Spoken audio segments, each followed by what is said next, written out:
Welcome to the periodic blog review, where I cover some of our more popular blogs on the science of cannabis and add some extra thoughts, insights, comments around the science of cannabis, how it applies to us, how it works in the body, products, different compounds, beneficial compounds from cannabis, those kind of things. And today we're covering cannabis terpenes.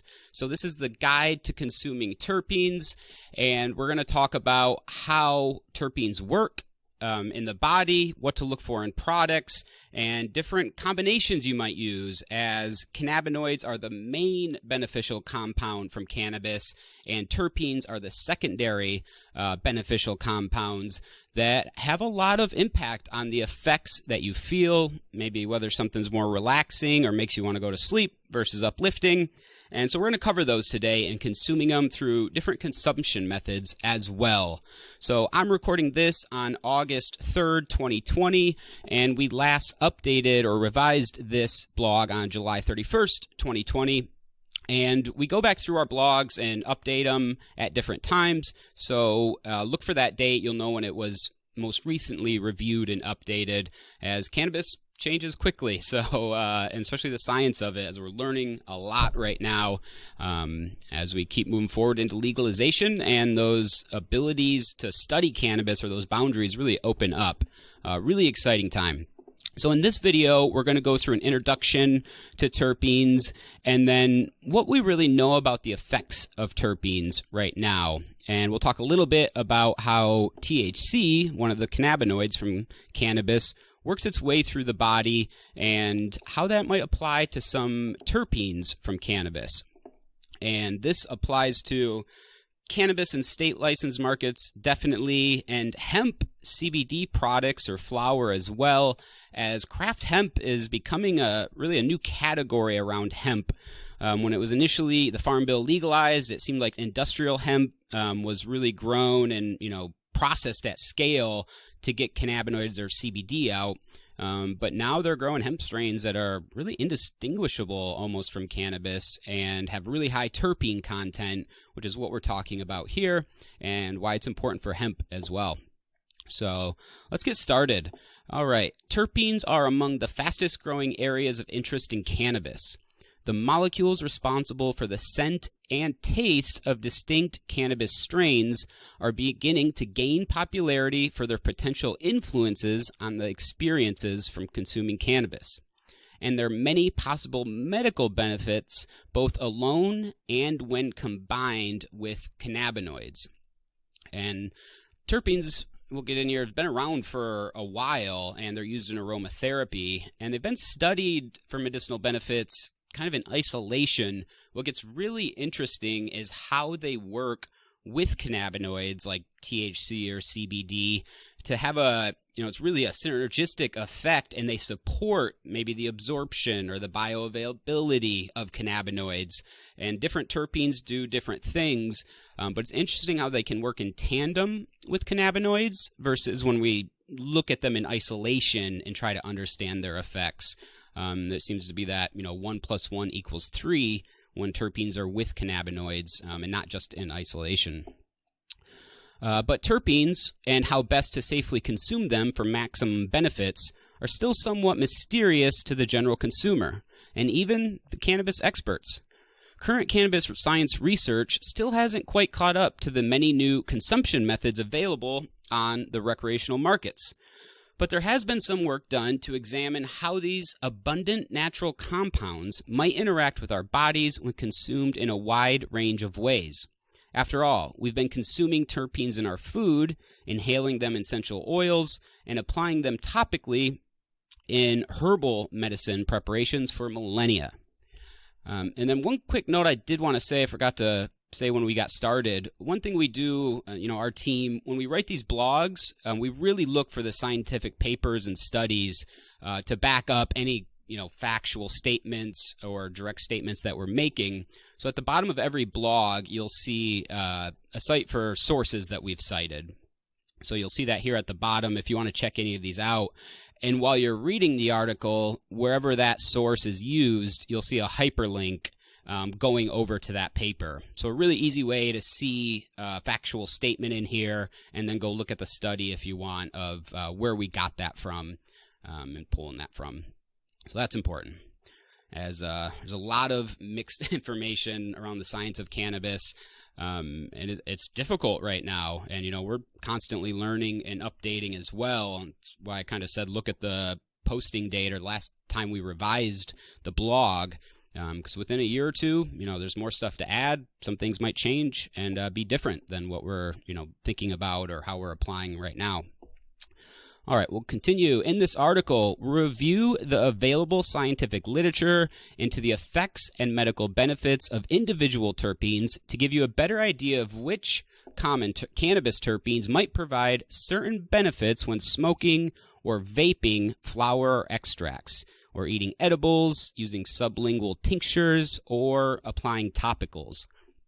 Whether you're a medical marijuana cardholder or a recreational weed enthusiast, a curious and confused new user, or a cannabis community veteran, this might help you understand which terpenes could offer the types of benefits you need out of the products you're consuming, or flower.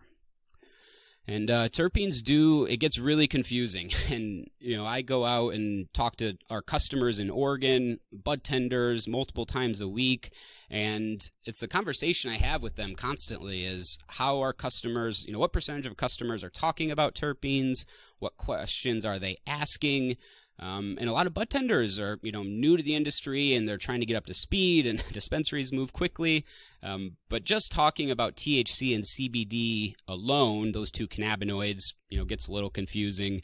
And then you add terpenes into the mix and you can quickly see how it gets complex. We're talking about 5 or 6 different molecules between the cannabinoids and the terpenes that we might be mixing in one product or even more than that.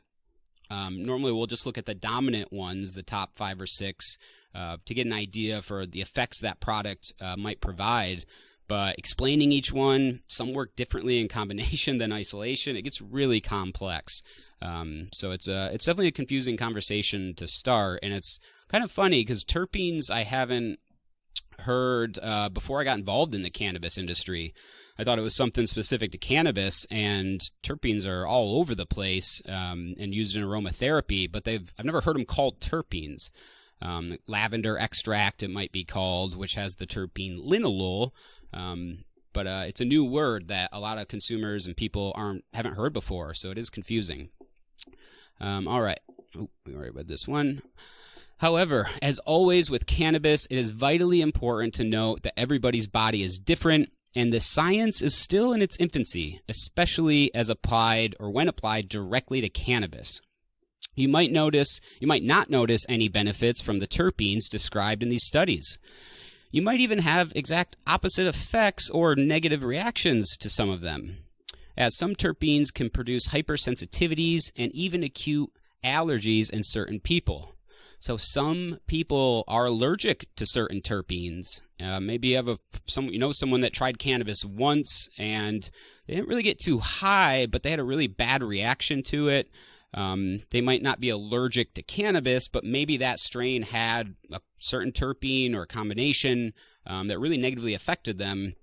And in the black market, you're really guessing based off smell, but you don't really know what terpenes are in either the flower or the product unless it's getting lab tested. So it's really hard to pinpoint what might be going on there. But some people can be allergic. And again, as terpenes work together in combination with cannabinoids, everybody's body is going to be different, and some really different. So there's kind of a general average that seems to apply that we're pulling from these studies to say, this terpene will probably work this way. But for your own individual, use case, it's really trial and error. You got to experiment, try a couple different terpenes and then cannabinoids, different doses of the product or flower, and really try to dial in what works best for you depending on the use case. So are you trying to use to sleep through the night, or is it during the day, joint pain, if you want to work around the house or do something? You'll want to look for different terpenes and cannabinoids and different doses depending on what you're using the product or flower for. All right. You must experiment with caution and record your reactions to certain cannabis products to better understand which products and compounds do and do not work for you personally. Be sure to include the related dosing information or cannabinoids and terpenes in your notes. Use that information, your own personal scientific research data, to guide your future purchasing and dosing decisions. So that is important, and I think definitely when you're applying it for a medical use, where you really have a specific outcome or something you're trying to solve. Recreationally, you got a lot more wiggle room. If you want to get into the science and be specific about it, you can. If you just want to go off feeling, if it's flower, really just smelling it and seeing if that smell is pleasant to you, or it makes you kind of feel, if you're kind of attracted to it, that's a good sign. If you're opposed to it, or you kind of push away from that smell, that's probably a sign, at least for the flower, that you wouldn't like that terpene profile. You're kind of a gut instinct based on the smell. So you can do it that way if you're using recreational, and that really only applies to flower. So if it's in a product, an edible, tincture, something else, then you got to look at the lab reports and see which terpenes and which dominant ones are in there. So with that disclaimer in mind, let's explore what modern science has revealed about the wide-ranging class of terpenes. All right, what we know about the effects of terpenes. What we know for sure is that the terpenes dominant in cannabis impart unique notes of aroma and flavor to individual cultivars and strains or derivative products like edibles, extracts, and topicals. Based on anecdotal reports from experienced cannabis consumers, it also seems likely that terpenes have nuanced effects on the type of cannabis effects you'll experience. You can think of terpenes like the steering wheel that determines the direction of your car or the effects, and while THC, CBD, and other cannabinoids determine the strength and predominate the psychoactivity of the experience, or another way to say that, your cannabinoids are like the engine of your car, the terpenes are like the steering wheel. So again, a steering wheel with no engine isn't really useful. Terpenes being studied in isolation, used for aromatherapy. There's soft, nuanced effects. I don't think they're noticeably, I've never smelled any aromatherapy that just put me to sleep or helped me sleep through the night, noticeably different. But when you add cannabinoids from cannabis, THC, CBD, those are the engine. And when those two are working together, cannabinoids and terpenes, that's when you get the effects, the engine of the car, but also the steering wheel that you can kind of steer the direction. More sleepy, relaxing, more uplifting. That's kind of the two polar ends. And then there's, a mix of effects in between. And when you look at products right now, one thing we do as a company is try to label around effects and effects based on cannabinoids and terpenes. And a lot of other companies are as well. There's different terminology and different words used for effects. So you might see calm, relaxing, nighttime, sleep potentially. Those are on that kind of end of the spectrum. You might see uplifting, energetic, creative. There might, social. That's kind of over on that end of the spectrum. It's, somewhere around there, and then hybrids kind of in the middle. But you'll see different terms used. We don't have a universal language for describing or kind of trying to predict the effect based on the terpene profile and the cannabinoid profile. And that might develop one day. I'm really curious to see how effects-based labeling and what approach will be taken as the market keeps maturing to maybe standardize some of those things so it's more universal across different products and things like that. All right, based on traditional herbal medicines and some emerging science, terpenes also seem to provide many beneficial medical benefits for a wide array of health issues and general support for overall wellness. Since terpenes are partially responsible for maintaining the health and safety of the cannabis plant against environmental threats, it makes sense that they can also offer us medical benefits as well. Some terpenes have powerful pharmacological effects in isolation, and some work together with cannabinoids to increase the medicinal effects of cannabis. And if you're watching this video, we have a link here where we talk about terpenes being responsible for the environmental threats in the cannabis plant and how that might help us. It's another blog, so you can go over and check that one out. Dives deeper to effects of terpenes and then specific terpenes, how they might work, and things like that, how you might combine them. So there's some more content there. This one says the infographic below shows how THC works through the body. So now we're looking at different consumption methods: inhalation, oral ingestion like edibles, or sublingual absorption, which means under the tongue. And each processes a different way, how it goes through the body, gets into the bloodstream, crosses the blood-brain barrier, and they have different onset times and durations. So you can dive into this infographic if you want to look at this a little more. We don't have this specifically on terpenes. This one's just for THC, but it might give you a general idea of how terpenes are going to work in tandem with cannabinoids based on the consumption method you use. And as we'll dive in later, some terpenes, when orally consumed, might not be doing anything. We probably have gut enzymes or bacteria that's neutralizing them, making them ineffective. Some terpenes could be better when orally ingested. And same for inhalation. Some terpenes at high heat could be burnt off like that, so you wouldn't be inhaling them. Other ones are suited for inhalation or sublingual absorption, and topicals as well, skin application. It's a little more things we'll get into as we keep going this article. All right, the effects and benefits of terpenes can also vary based on the cannabis consumption method used. Inhalation is a common terpene consumption method historically. By smelling plants or breathing in aromatherapy oils in low concentrations, which is the terpenes that you're breathing in, but all terpenes degrade by heat, and some may be burned off by high heat applications before they can have effects or enter the body, meaning that lower temperature heating or vaporization seem to be better suited for terpene-rich experiences by inhalation. So they're vaping, consuming a product that way versus, combustion, using it with fire to light it. You can vape at lower temperatures. They make different devices for that. And so some of them you can also control the temperature range.